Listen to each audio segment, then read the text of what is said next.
هي مدرسة تعليمية تربوية من خلال شرح منهج من أعظم مناهج التربية المتكاملة، وهو كتاب مختصر منهاج القاصدين، يتم شرحه وتفصيصه وتحويله لبرامج عملية وأنشطة تربوية. طبعا كل الناس، بالذات ان مسألة التربية الشرعية في اليومين دول بقت نادرة، ولكن لو هنصح بيها حد على وجه الخصوص فالسالك بجد في طريق الله عز وجل، اللي مهتم بدينه وسلوكياته، واللي مهتم بعباداته وعبادات قلبه وصلاح قلبه، او اللي نفسه يكون كده، ظني ان المدرسة دي هتكون مهمة جدا بالنسبة له.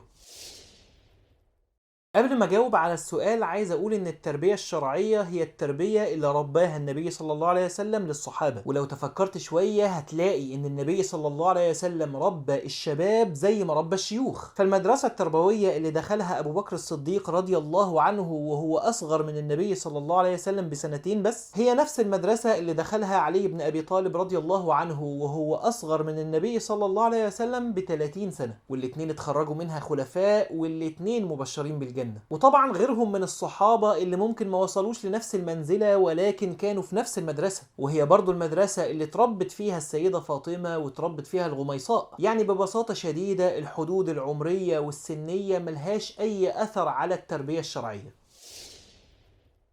منهج المحاضرات هيكون من خلال كتاب من أعظم وأكمل كتب التربية، وهو كتاب مختصر منهاج القاصدين، يتم شرحه وتحويله لبرنامج تربوي تدريجي وأنشطة عملية، وهو يتكون من 4 أقسام: ربع العبادات، وربع المعاملات، وربع المهلكات، وربع المنجيات.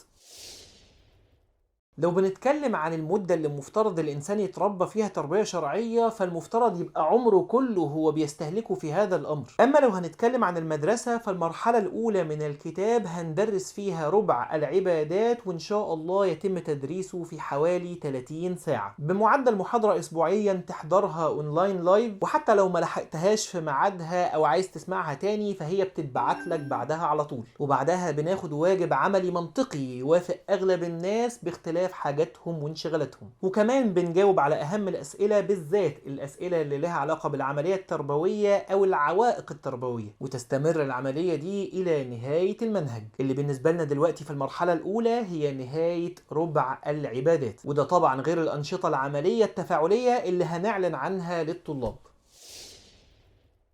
ربع العبادات مش بيتكلم عن فقه العبادات، لا، هو بيتكلم عن كيف تتواصل وتتصل بالله عز وجل من خلال العبادات، كيف تتعامل مع الله عز وجل وترضي الله عز وجل من خلال هذه العبادات. فبيبدأ مثلا بالعلم ويفصل فيه من أول فضل العلم إلى آفات العلم، وبعدها الطهارة والصلاة والزكاة والصدقات والصيام والحج وقراءة القرآن والذكر، وكل حاجة من دول تحتها تفاصيل كتير، فضلها وأقسامها وآثارها وأسرارها ومعانيها وتأثيرها عليك وأمور تانية، وكمان مع كيفية توظيفها جوه حياتك على حسب قدرات الإنسان. وبعد ما نخلصهم كلهم ناخد أنظمة في تطبيق هذه العبادات في حياتنا، وطبعا أنظمة كتير عشان خاطر تتناسب مع اللي مشغول واللي مشغول جدا واللي مش مشغول خالص والكبير والصغير، فتحس ان برامج التعبد اصلا وكيفية توظيفها في حياة الناس دي موجودة من زمان، بس احنا اللي لازم نطلع عليها عشان نعرف نستمر. وطبعا ربع العبادات هو لازم يكون اول ربع في الكتاب واول ربع ندرسه، لان فيه الاركان ال5 في الاسلام اللي بيبنى عليها الاسلام، فلو عرفت ان انت تقيمهم بجد اقامة حقيقية تستطيع بعد كده ان انت تبني اسلام قويم، وتعرف تجني ثمارها بعلاقة مع الله عز وجل وثبات على الصراط المستقيم. وهي دي التربية الشرعية، وهي احداث اثر دائم في سلوك المسلم